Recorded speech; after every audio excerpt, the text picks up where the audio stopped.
مرگی کے دورے کے متعلق، جسے ایپیلیپسی سیزر کہتے ہیں، مرگی کے دورے جسے ایپیلیپسی سیزر کہتے ہیں، انسانی دماغ میں 86 ارب نیورونز یعنی خلیے کام کرتے ہیں، یعنی آسان زبان میں بجلی کی تاریں جن میں کرنٹ پورے جسم میں آتا جاتا پھراتا رہتا ہے تاکہ جسم کام کر سکے۔ ان کی وجہ سے ہمارے مسل کام کرتے ہیں، ہم ہاتھ پاؤں ہلاتے چلتے پھرتے نظر آتے ہیں۔ خرابی یہاں سے پیدا ہوتی ہے کہ جن اربوں نیورونز کی کارکردگی پر انسانی جسم کام کرتا ہے، ان نیورونز میں اسپارکنگ شروع ہو جاتی ہے، مطلب کسی تار میں بجلی زیادہ جانا شروع ہو جاتی ہے اور کسی میں کم، اور کئی بار ان میں فاصلہ ختم ہو جاتا ہے، تاریں ایک دوسرے کے ساتھ چپک جاتی ہیں، جس کی وجہ سے نیورونز شارٹ سرکٹ کا شکار ہو جاتے ہیں۔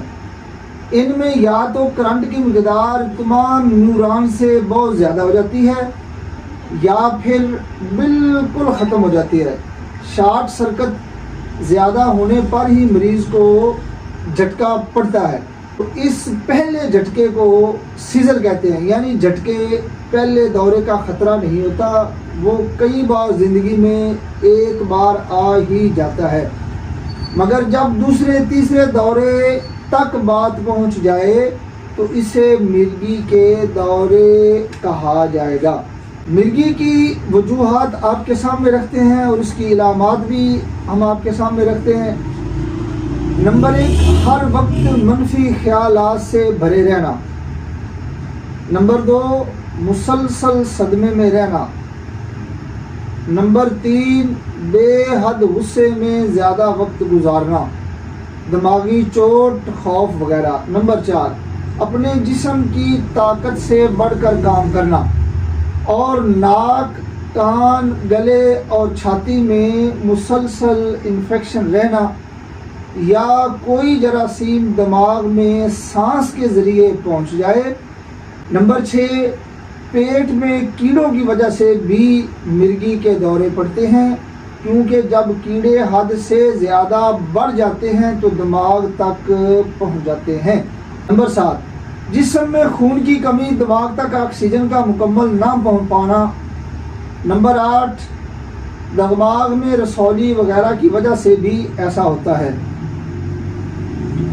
نمبر 9، بخار تیز ہو اور دماغ پہ چڑھ جائے، اس سے بھی دماغی کرنٹ تیز ہو جاتا ہے اور سپارکنگ شروع ہو جاتی ہے، خاص کر چھوٹے بچوں میں یہ دیکھا گیا ہے۔ نمبر 10، بہت زیادہ گیمز کھیلنے یا اسکرین کے آگے دیر تک بیٹھنا کچھ لوگوں اور بچوں میں دماغی کرنٹ بہت تیز کر دیتا ہے، یا باہر کے گندے غیر صحت بخش ان ہائیجینک کھانے کی وجہ سے جراثیم بیکٹیریا دماغ میں چلے جاتے ہیں، سوجن ہو جاتی ہے، دورے پڑنا شروع ہو جاتے ہیں۔ ان دماغی کیڑوں کو میڈیکل کی زبان میں نیوٹروسسٹیسس بھی کہتے ہیں۔ بچے جب مٹی کھاتے ہیں یا گندے ہاتھوں سے کھانا کھائیں، گندے گلاسوں میں بغیر فلٹر کا پانی پئیں، اس سے بھی یہ کیڑے خون میں شامل ہو کر دماغ میں پہنچ جاتے ہیں، جس سے ہر وقت سر میں درد، بے چینی سی رہتی ہے۔ نمبر 11، نیند کی کمی سے بھی مرگی کے دورے پڑنا شروع ہو سکتے ہیں۔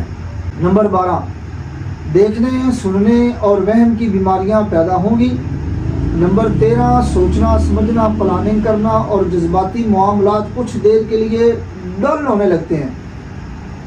نمبر 14، بھولنے کی بیماری کہ ابھی تھوڑی دیر پہلے کیا ہوا تھا، کہاں موجود ہیں، آگاہی نہ رہنا، بولنے میں رکاوٹ، لفظوں کی شناخت میں مشکل پیش آنا، کلاس میں پڑھائی کے دوران چھوٹے بچے نہ سمجھ سکیں، نہ رسپانس دے سکیں۔